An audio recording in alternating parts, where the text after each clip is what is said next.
One. So welcome to Extra Innings podcast with Mason and Andrew, or Andrew and Mason, however you want to look at it, where we talk all things sports, whether it's NBA, MLB, NFL, NCAA. Talk about NCAA today. We have our special guest is Big Ten Freshman of the Year in 2019. This season, he was second in all stats, or most stats that are really big, and he is actually on the preseason All-American watch. And with that being said, Maxwell Costes, first baseman from the Maryland Terrapins. Welcome. He's joining now. It's connecting. Yeah, it's connecting. What's up, y'all? What is Hey, up? what's up? Not much, man. Actually, just got off. Just finished doing. Just came in from a workout, actually. That's good. All right, How was what your was it? workout? What was it? Leg day, arms, what was it?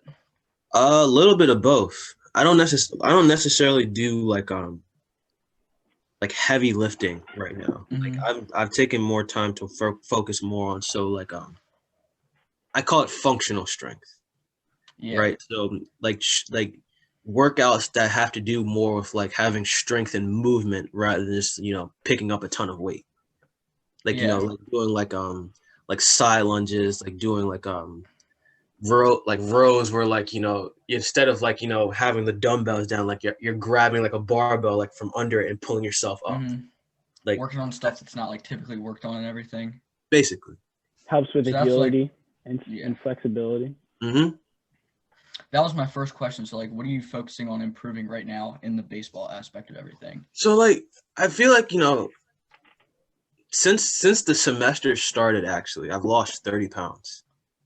Yeah. Right. So I've lost 30. Like I can jump up and grab a room with two hands now, which funny story actually. Like when I first tried it, I was thinking to myself, like, I can probably touch rim now, right? And I did it, and I had to grab on the rim because like if I didn't, I was gonna fall and land on my head.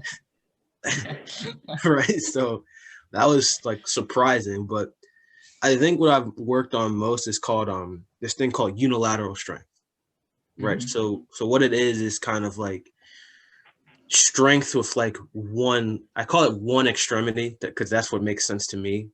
Like kind of like how I explain like doing like side lunges, like, doing like reverse lunges or like forward lunges, or, when I bench press, like take one dumbbell and do one arm bench pressing, like working more so on like being able to have like, total strength around my body, rather than just like kind of like I said, just being able to move a lot of weight. Mhm. Yeah. So we looked at your stats and everything like that. You won Big Ten Freshman of the Year 2019. Am I right? Yeah. And then your stats, you were second in a lot of stats, and it almost makes it look like you're the second best player in college baseball right now. And Kind of like what it says on that poster on your wall back there. Is that what that's about? Basically, like I feel that sometimes, since I've been home for 9 months, Yeah. like I didn't go and play fall baseball because, COVID and like, I've asthma, so like a respiratory disease was made to kill me. Yeah. Right. So I kind of like, put that up there as motivation in a way, because I feel that. in some ways I think that, I don't, not necessarily that I don't get the respect, but like I feel like, sometimes a lot of people don't believe in what I do in a way. And that actually Like they in a sense that like, like they'll see me do it, but they'll think like, like, okay, like that was just a one-time thing. Like, Like you're like a one-hit wonder. Something like yeah, that. like I'll give you an example. Like, I never went to perfect game. Never played at perfect game. I don't even know what WWBA stands for. I'm gonna be real. I really don't. Right. Like the only like real like ways I got seen by like college coaches or scouts was high school, really. You made a lot of noise in Gilman from what I read. Right. Like I just played high school ball, and like during the summer, like I played up during the summer. Like I remember being like 12 playing with 16-year-olds. Yeah. Right. So like that was really like how I kind of like saw competition. Like I didn't, go down in Georgia and play against Team Elite Prime 16U, whatever the hell they're called. Yeah. So I think that there was a lot of mystery there's been a lot of mystery surrounding me because I've never been seen before. My name was not big when I first got to college. Hell, the pitching coach from Maryland, when I went there the summer before my freshman year, I was hitting in the little shell batting cage we have, and he thought I was a football player. Right. So I say that as a way to say, to make the point that I kind of just stayed down and did my own thing. That's how we are, because we go to a little shitty private school, North Hartford or public school in Maryland, mm-hmm. and it's gonna be difficult to get our names out and everything, make it difficult. But I guess you just got to do whatever you can. Mm-hmm. When you get an opportunity, don't let it pass. Mm-hmm. Yeah. So one of my questions to you is, with going to Maryland, not one of the big first schools you think of when you think, oh, baseball, let me go to Maryland for baseball. It's more of if you get a player there, it's most likely they're local and they want to stay local to Maryland. Do you ever feel like the reason you're not looked at as much as you should be, because when we looked at the stats, you are really good. Do you ever feel like going to Maryland holds you back from being looked at as the number one player because you don't go to a school like Vanderbilt, which is the prime a baseball school powerhouse for baseball? Of course, man. I feel like people disrespect Big Ten baseball in general. Yes. To be honest with you, people thought that the Big Ten was kind of within the Power 5 conferences, the fifth best. Right. Mm-hmm. Come to find out, Michigan almost upsets Vanderbilt to upsets the number one seed in UCLA to go to the College World Series, and comes a couple innings away from winning the College World Series. They just had to face Kumar Rocker, who's the best pitcher to play in NCAA. I feel like people sleep on Big Ten baseball in general, rather than just Maryland and stuff. I look at some of these things. That what D1 baseball would do, or Baseball America, and I look at it sometimes and think there are a lot of good players in the Big Ten that just don't get any respect. Yeah, I see that a lot. Not even referring to me, but I know a lot of kids that that are ballers that just get overlooked. Because they don't go to Virginia, they don't go to Oregon State, they don't go to an SEC Big 12 school. You know what I'm saying? So in some ways that hurts, but it also helps in a couple ways too. When you dominate, because I'm gonna be real with you, MLB scouts, MLB organizations, they really don't care about what D1 baseball or Baseball America has to say. They really don't. They're gonna go find the best players out of the best players. Right. Think about it. You get these guys from the overseas that you've never heard of before. They come in looking like they're the from the Dominican or whatever. You know what I'm saying? So the scouts know what they're looking for. It's just in college baseball, certain teams just don't get hype, and it is what it is. Which is disheartening, but also it doesn't really matter when you're looking. It doesn't really matter. Yeah. It's almost like you see that in football, for the NCAA football right now. Alabama, Clemson, and Ohio State are the three main teams you hear, but you have teams that are Cincinnati and Coastal Carolina who are undefeated, and no one's really nobody talks about them. Let's put an Ohio State team that only played 6 games in the NCAA championship instead of Cincinnati to see what they can do. Even if they get blown out by Alabama, they still have Notre Dame in there who just got blown out by Clemson. So, that's the exact point. See what I'm saying? There are a lot of good teams that just don't have the hype. Yeah. The top 25, I feel like the top 25 in college sports in general are very biased. Mm-hmm. Teams that if you were there before, some teams will lose a lot of players their 1 year, and then the next year still be top 10, but go out and lose a game in baseball 8-0 because they lost all their seniors, which was their team. So it's more biased than anything, because I've gone to a couple Maryland games and the team's it's talented and pretty good, and you don't see they're not talked about on, like you said, the D1 baseball pages or Baseball America. It's all from the Terps page that I see a lot of stuff from. Which is, that's kind of why, like, and I'm gonna be real, we kind of like it, like, okay, if you're gonna overlook us, like, that's cool with us. Like, we're just gonna go about our business. Move in silence, yeah. Real G's move in silence. Greatest Lil Wayne quote ever. Best quote ever. So obviously you're really passionate about it. You still love the sport and everything. So obviously you've gotten to where you are. You've been playing for a really long time. So with injuries, slumps, whatever, how do you keep it fun for yourself? I mean, that's a good question, actually. Because, like, I think there was a time, like, when, baseball, like, especially when I got to college, like, it used to really stress me out, really, right? It became a chore almost.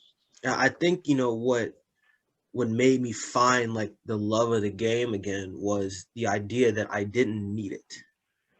Like, I could live a successful and happy life without baseball, right? And I feel like realizing it's just a game again, right? Like, realizing, like, this is just a game. Like, I don't have to do this.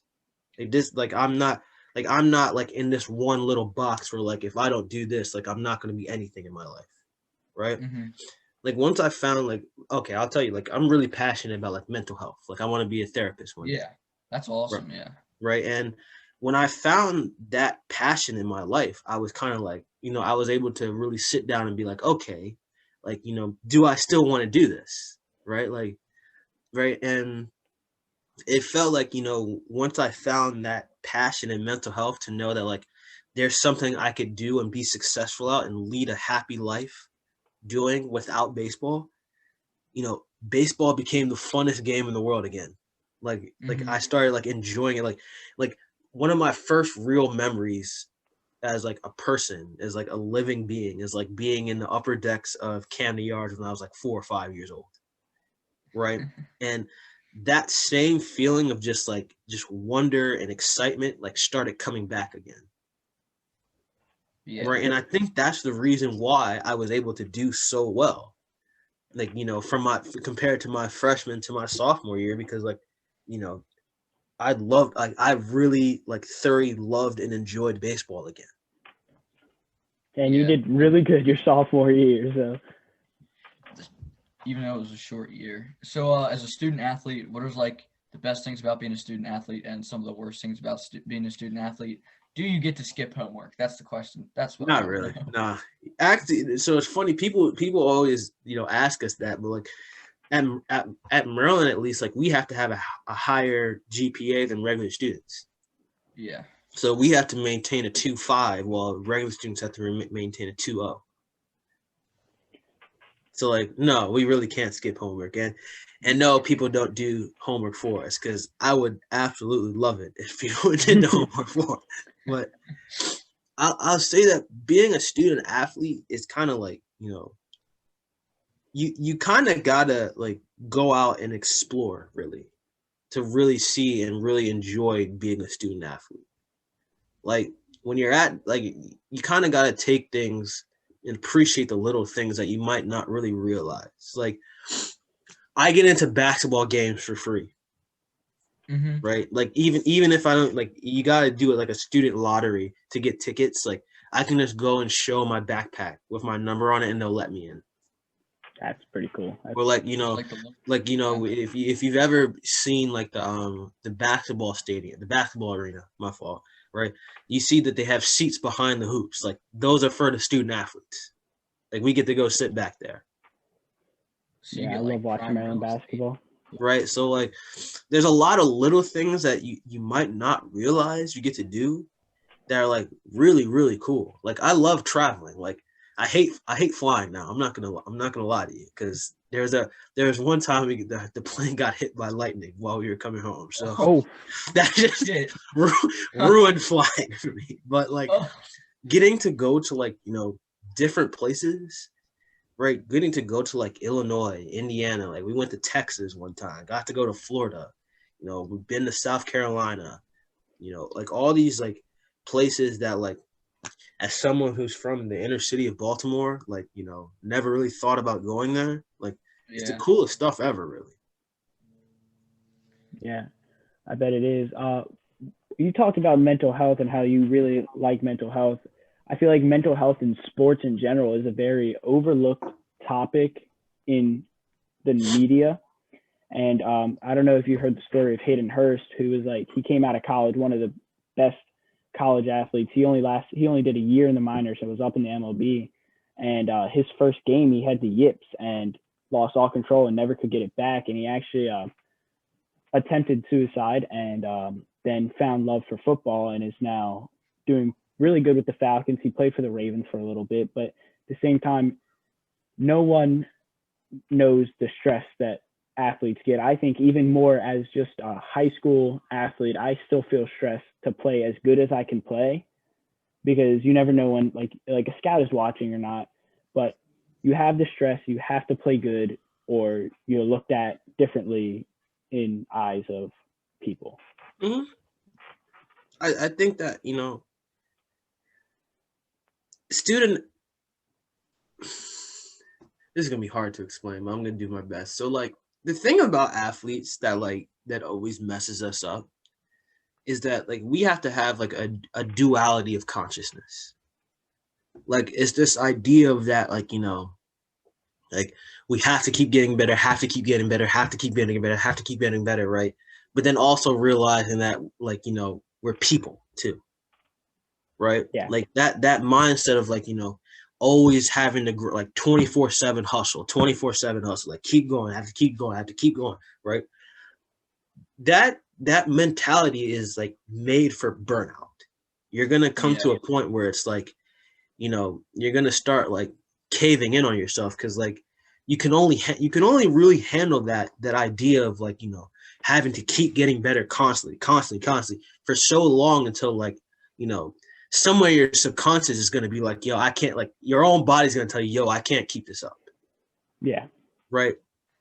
So being an athlete, there comes like, there has to be like I said, like a duality of consciousness where like, being able to accept like where you are and appreciate where you are and how far you've come, while also at the same time recognizing that you can be better.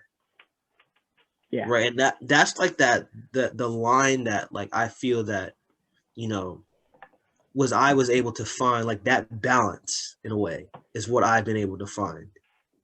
Right. And that's what I try to tell, like, the younger guys on the team. That's why I try to tell like, the athletes that don't even play baseball really. Yeah. Cause I'm a part of the mental health committee for the student athlete mental health committee. Right. And so that's my big thing. Like you gotta have like a line where it's like, yes, like I can get better, but I also am able to appreciate where I'm at right now. Yeah. Oh yeah. So it's like you want to get better, but it's not like you need to. Yeah, that's perfect. Like I don't need to get better, but you need to want to. That is, that's good. We're talking about other sports. If you had to choose, what other sport would you play if you couldn't play baseball? Oh man. I was a 3-sport athlete in high school, so like it's not like I didn't play other sports. Yeah. I'm gonna keep it real with you though. I might have to choose volleyball. Volleyball is just the fun. Is just the funnest game ever. Like yo, like, cause like if you go to like the games at Maryland, like the women's games at Maryland, yo, like the gym would be packed. Like like Maryland's women's volleyball team is actually really good, right? Yo, it'd be the hypest games ever. Like yo, it's so much fun. Oh yeah. That's So like I probably definitely what have to say volleyball. I gotta say volleyball. Volleyball. I play volleyball every now and then. It is pretty fun, especially if you get people who actually want to play instead of just playing around. If you try to play a real game, it gets pretty fun. Yeah. And I think with my last question is, you as an athlete, you've gotten advice, most likely. I'm pretty sure you've gotten advice. So what's the best advice you've gotten or you would give to someone who is looking to be in the spot where you are, an All-American, Big Ten Freshman of the Year, et cetera? See, this is the type of question I could talk to you guys for hours about this. So let's see. I guess the best piece of advice that I could give to somebody is, can I give you three? Yeah, Like I can give you three good. The first one I'd say is learn who you are.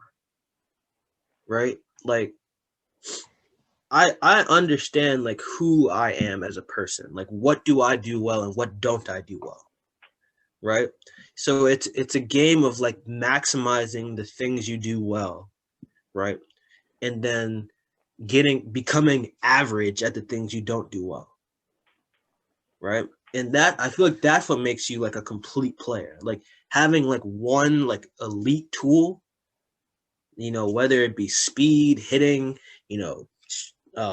strength. I'm talking in terms of baseball right now. Like just that one thing you seem to do better than everybody else. Right? Find your strong suit and stick with it. Mm-hmm. Secondly, I would say, discipline. Right? Discipline is the most important thing ever. Right? Because I mean, shit. Like here, I like writing poems. Like I have a whole ass book of poems I write. Right? Actually, the shit is filled. Right? So I'm actually working on a book right now. That's awesome. I'll make sure to get it. When it comes out. Bored as hell. Right? So motivation burns brighter, but discipline burns longer. Okay. Right? Like there are going to be days where you are not motivated to do anything. You really are. Right? But you got to be able to have the discipline to understand that you still have to go do those things. And you have to have the discipline to understand that you're going to have to give some stuff up. Right? Like I don't get to go out with friends that much. I don't get to party that much. Like, I have to be to bed at a certain time to make sure I get my 8 hours of sleep. I have to eat 3 times a day. Like certain things, like you can't really like sacrifice in a way if you really want to be great. Because if you want to be an athlete, well, your body is the most important thing there is. Yeah. Right. Right. And that includes mentally too. So like, I go talk to a psychologist once a week. Right? Just sit down, just talk to her about how I'm feeling. Like there's certain things that you have to be able to like take care of. There's certain things you cannot sacrifice if you really want to be great at what you do. And third is kind of like, don't lose the love for what you have. Like, bro, like at the end of the day, like I would play baseball forever and for free. Like I would do this for free. Right? It's about understanding that like, at the end of the day, like whatever it is you do, like you love doing it. Like there was a point in time where like you weren't worried about scouts, you weren't worried about, going to college. Like you actually did this because it was fun. Right? And it's always remembering that one little thing that at the end of the day, like this is a game, whatever you're doing. Like or, even if it's not with sports, like at the end of the day, like, this is something that I love doing. Like, bro, if you love doing math, bro, like there was a point in time, like you weren't worried about going to college. You weren't worried about getting jobs. Like you would just sit down and do multiplication tables because you just liked it. Yeah. Yeah. So yeah, that's my 3 pieces. Holy shit, man, I got goosebumps right now. That's awesome. So it was awesome talking to you. We got to get off right now. Man. We're going to talk to Geoff Arnold, the guy that does the radio broadcast for the Orioles games now. Sounds cool to me. Thanks for having me on. Thank you. Yeah, thank you. Merry Christmas, by the way. Same to you guys. Deuces, y'all. See ya. That's all right, crazy. Stop recording. We're going to take a quick break and then we'll get on. Now we just want to add something really quick before we get going with Geoff. That Juju is getting disciplined from Mike Tomlin. I just saw on SportsCenter this morning, actually. Mike Tomlin said he's going to talk to Juju about his dancing on the logos. So either Mike Tomlin wants to join Juju in his dances, or Mike Tomlin wants to tell him to Mike stop. Tomlin wants some of that TikTok clout. He wants to do some Corvette, that's for sure. Another thing, KD and Kyrie. Dude, KD back in the NBA yesterday, and Kyrie. That duo is looking crazy. And Karis LeVert destroyed that night. He did really good too. It's either the Warriors aren't going to look that good. I thought at the beginning of the season, Warriors were going to be a front runner. The Warriors are going to be contending teams, but they're not going to be like they used to be.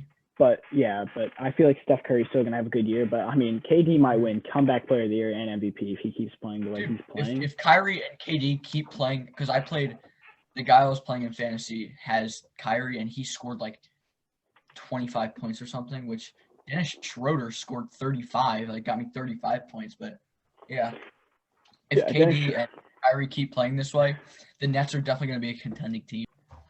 What's up, fellas? How we doing? Good. How are you? Doing all right. Let me just. Me and Kyrie's return to basketball together. Oh, nice. Yeah, KD played pretty well last night. He 22 points in 25 minutes, something like that. Yeah, he's looking like he could be an MVP contender this year with Luka and Giannis, I feel like. Yeah, it could be the case. Yeah, they're going to be really tough to beat. They had a blowout win last night, that's for sure. Yeah. Yeah. So, as you see broadcast, you're on the radio for the Orioles 105.7. You just started last season, is that right? Mm-hmm. That's correct. It was a weird 2020 year, but it was my first one in the major leagues. I personally love listening to you. Yeah. Oh, thank you. I appreciate that. I love listening. I like the guys on Masson when I watch the games, but I feel like the radio just does it almost better. I wish they would be able to be on the Masson than Jim Palmer and company.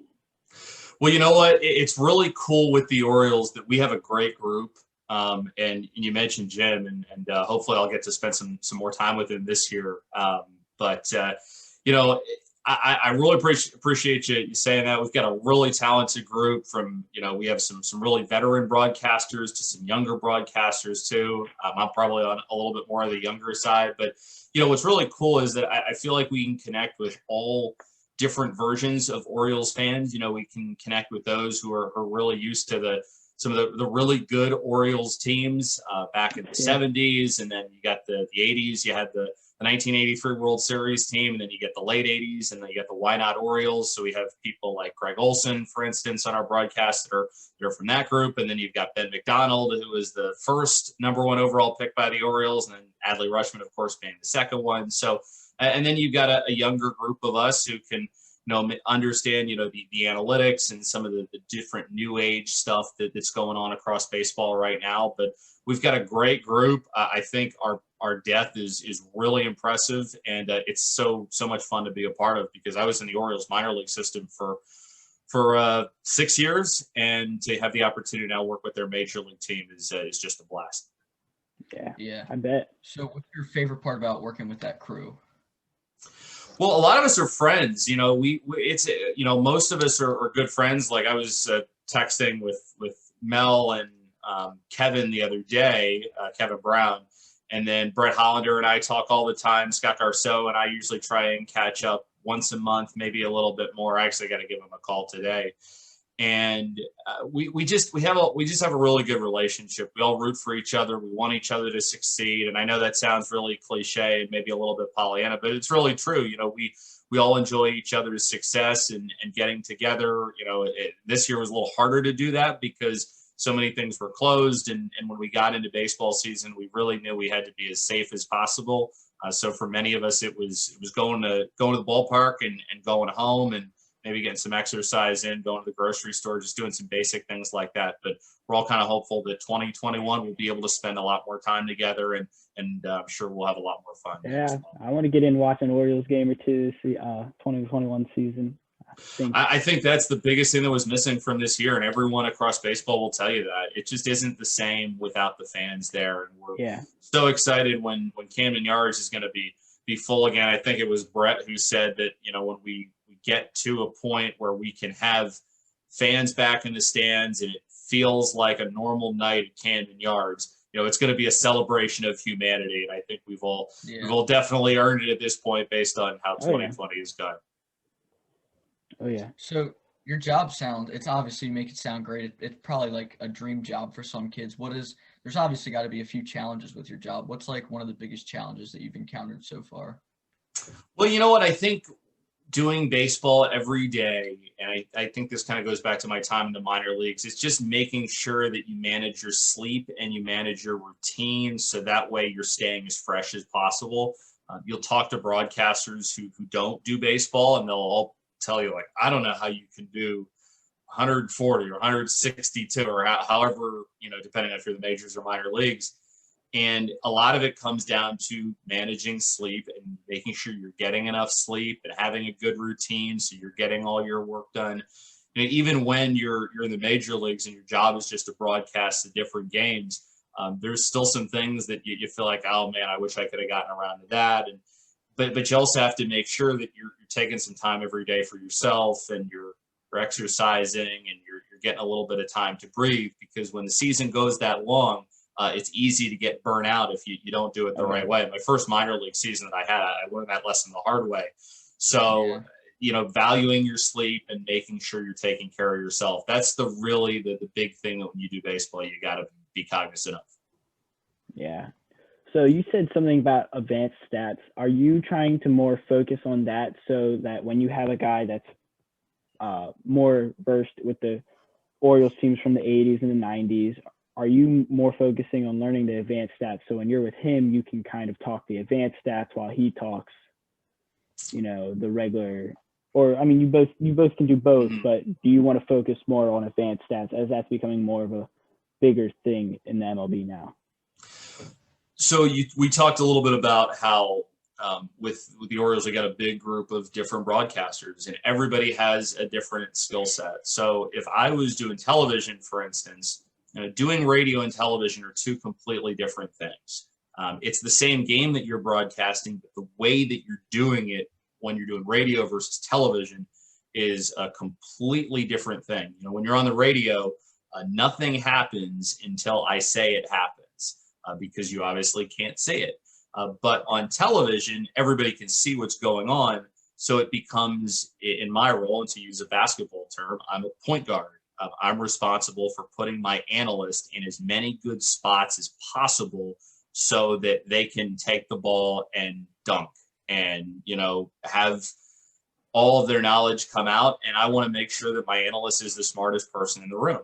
And then when I do a broadcast on radio, it's a lot more just straight play-by-play and description and letting people know what's going on.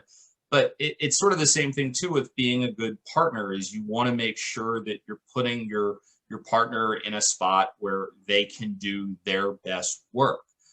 If one person isn't comfortable, and maybe I'm talking something that is a little bit more advanced, but the person next to me doesn't totally understand, then they're not going to be interested. And with advanced stats too, like, they are a part of the game, but there are a lot of ways to talk about those kinds of things, but maybe in a little bit more layman's terms. And sometimes, I went back and I watched some broadcasts that I do and some other broadcasters do. Sometimes people talk about advanced stats without ever really giving you any jargon or things like that. Yeah. They kind of explain it. I'm a believer that when it comes to advanced numbers, if I can't explain it to you in 10 seconds, then I'm going to lose you. And so I'm pretty cognizant of that. And I try and avoid going over people's heads, because nobody's there to be lectured to. That's not fun. And so it's just finding a way to tell people something that's interesting, that matters, but also doing so in a way where they feel they're welcomed and it can be fun for them. I don't know about you guys, but when I did math class as a kid, that wasn't very much fun. So, so I have to feel like if I'm just hitting people over the head with numbers, like, there's no point in doing that. So I'm really cognizant of making sure that when I use numbers, be it regular numbers like batting average, home runs, RBIs, or maybe some of the other metrics or things that you could find on a site like Baseball Savant or Fangraphs or things like that. If I'm telling you about it, it means that it matters. is I'm not just throwing numbers out there, because if you use too many numbers, then you lose people, number one, and you cover up the numbers that actually matter. So to answer your question, I can't just be the Lone Ranger when I'm doing a broadcast, no matter if it's on radio or television. And I know that the way I'm going to do a broadcast is in part going to be determined by who I'm working with. And so based on what we do, we have different people on our broadcast who have different strengths and different styles. And I try and adapt the best I can to make them feel comfortable, while also making sure that the people that are watching or listening have all the information that they need to know, and hopefully informs them and teaches them something maybe that they didn't know. Because I think when you can learn something that's interesting, I think that we're all down for that. Yeah. Mm-hmm. Yeah. So you said you worked in the minor leagues for a while, and you've worked on ESPN Plus. Is that what I read? Yep. How do you start like down there and just work your way up to like where you are now? So like, how do you get into that and then keep working your way up to where you are? It all starts with just reps at the very beginning. I assume you guys probably want to do some kind of broadcasting, or at least have an interest in it. And the biggest thing with broadcasting is you have to do it. You can't read about it. It's helpful to watch other broadcasters, and I certainly do a lot of that. But you're not going to improve by strictly reading about it or watching about it. You have to just do it, and you have to do a lot of different things and get any types of opportunities you can to get behind a microphone. I mean, now I do the Orioles, but there was a time where I was in Winston-Salem and I was a producer and I was a studio host, and then I'd get up really early and I would be an anchor. I'd do news, and so I would get up at 3:30 in the morning and I would get on the air and I would do news for a couple of hours every day for an NPR station. And that was actually valuable in some ways because it taught me timing, and baseball is a lot about timing. So that certainly helped me out. But to be able to just go up the ladder, you take incremental steps. I mean, taking massive leaps is really hard. But if you just focus on being better as a broadcaster every day, and it sounds cliche and it sounds, really simple, but it's true. If you focus strictly on getting a little bit better in your next broadcast than you were on your last broadcast, then eventually you're going to figure out your style, who you are on the air. That takes some time. And that's why, for younger people, that's why, they need the reps. They need to figure out who they are in the air. They need to be put in situations where things come up and they have to be able to react to them.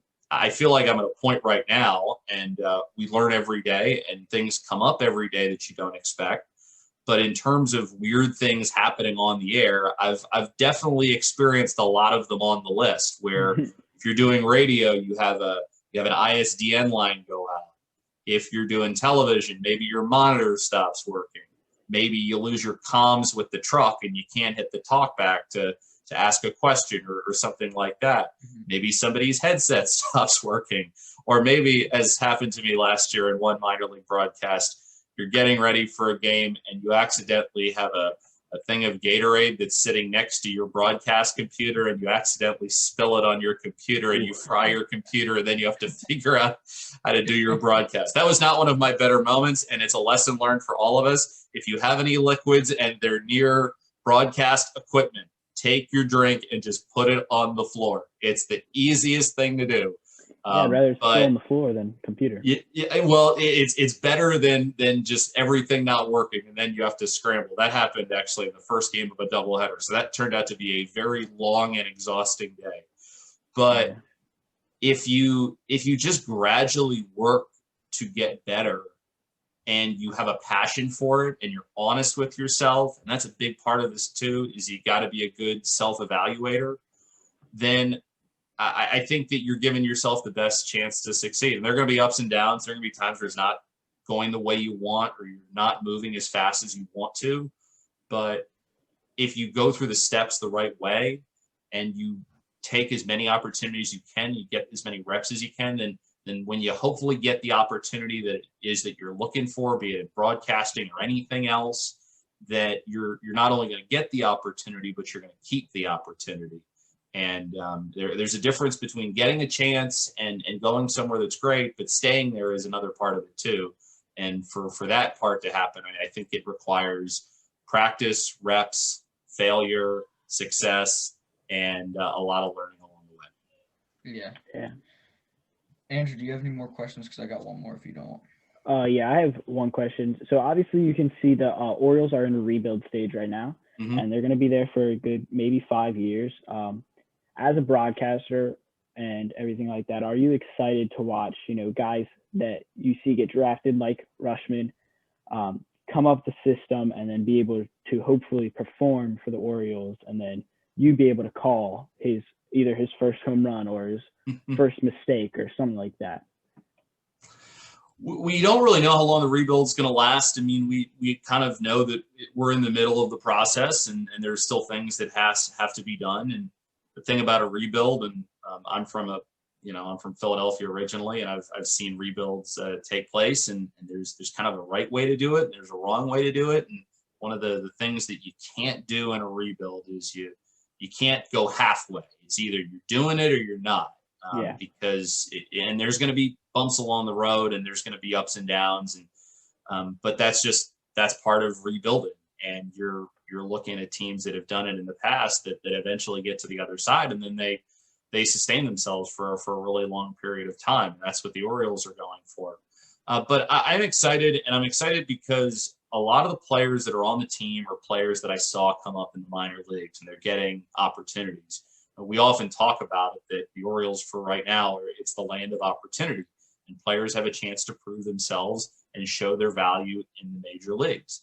The opportunity is available for you, but it's also upon the people that are given that opportunity to take it and run with it. And some people certainly will. And then there's some who may not be able to. But it's part of a process, and everybody is seeing who the Orioles have and what they can do.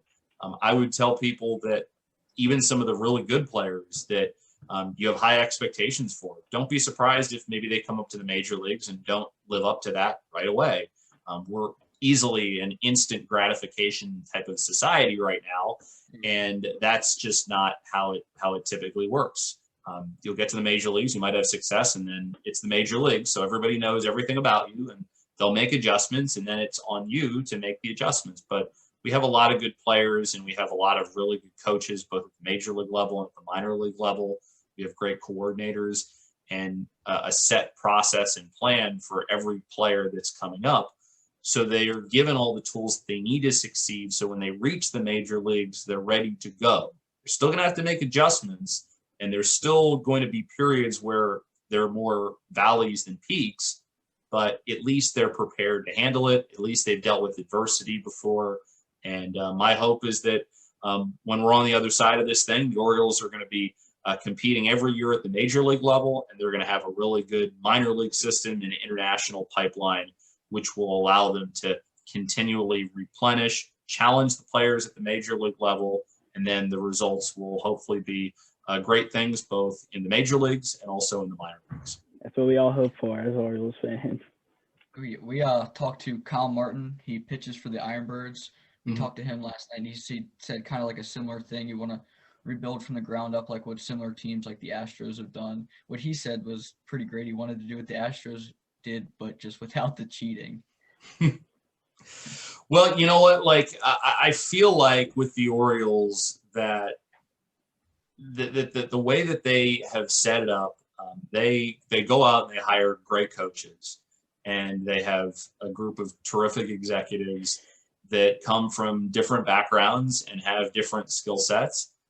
Their major league staff is great. If you take a look at it, Brandon Hyde spent a lot of time working with somebody like Joe Madden, who they obviously won a World Series together with the Cubs.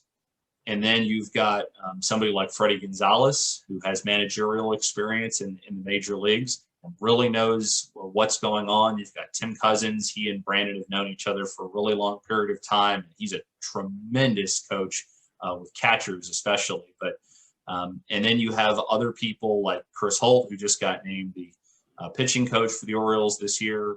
And he'll also work some with the minor league side. Darren Holmes, who's the bullpen coach, who pitched in the major leagues, but also understands the tech, and was, I think, played a really nice role in the Orioles bullpen being as good as it was this year.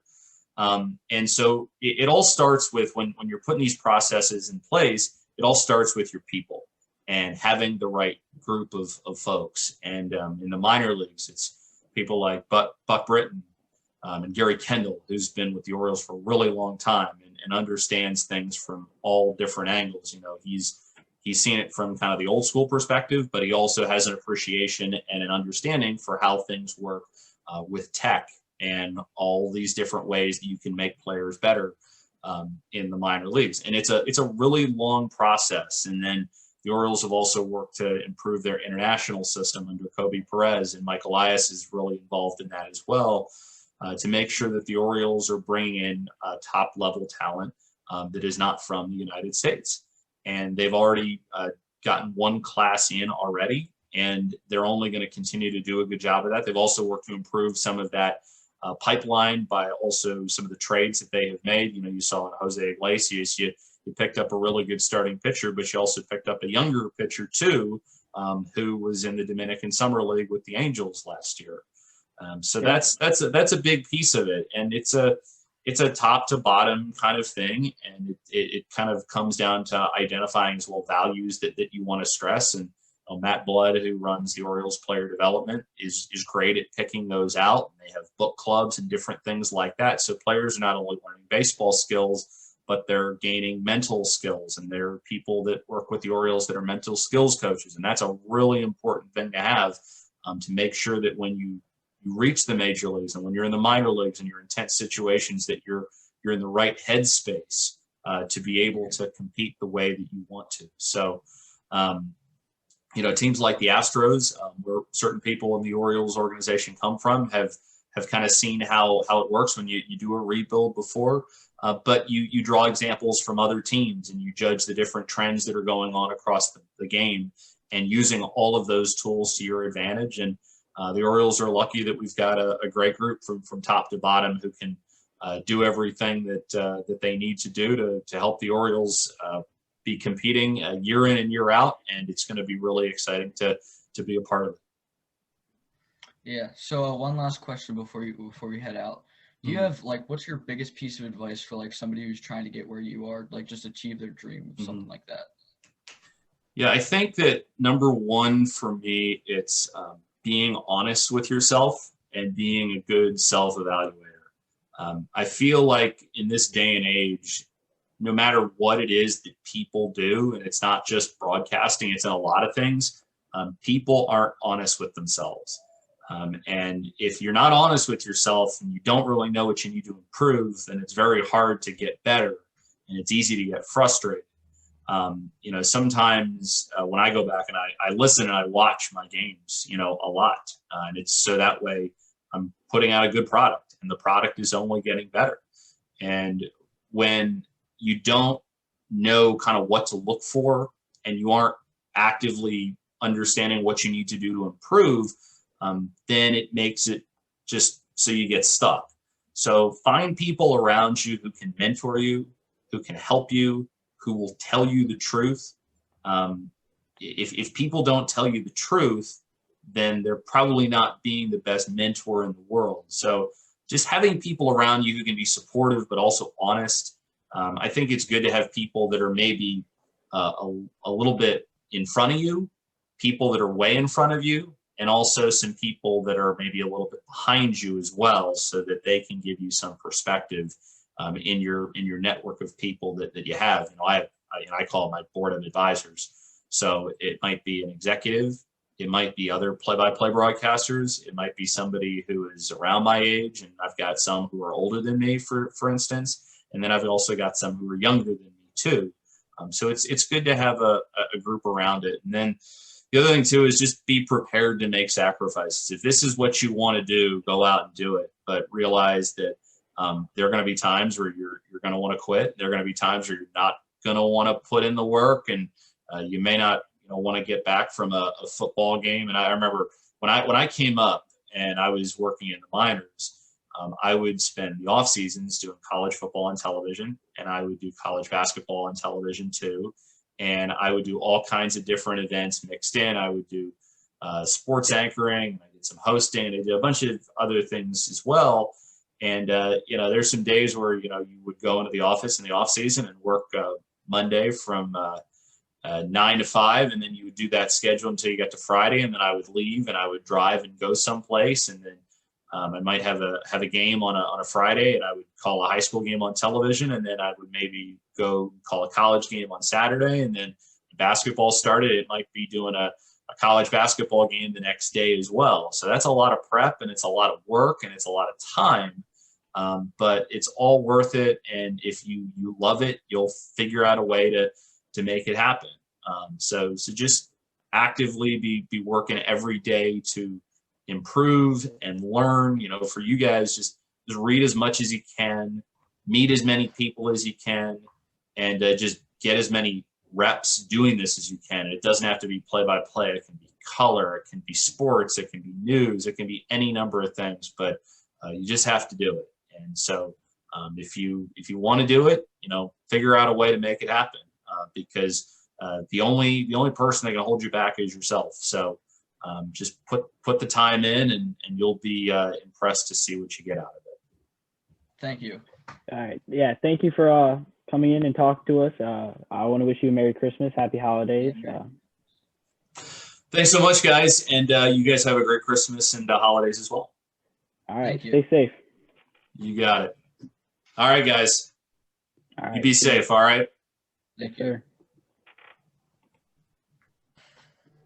So that was a really good conversation with him. We got a lot of inside information. Like, I didn't think he was that in depth, knew that much, but it was really cool to have an inside perspective for what the Orioles are going to do with their rebuild. And that was really cool. Thanks again to everybody who decided to join this episode. Yeah. Thanks again to Maxwell and Geoff. Like I said, episode 2, socials are in the bio. And if you're watching, 100 subscribers by the end of the year, and all of it's gone. Just saying. Yeah. We'll shave our heads. And like I said, if you're watching, thank you. Please, if you can, subscribe to us. That'd be amazing. And we will see you in the next episode. Peace.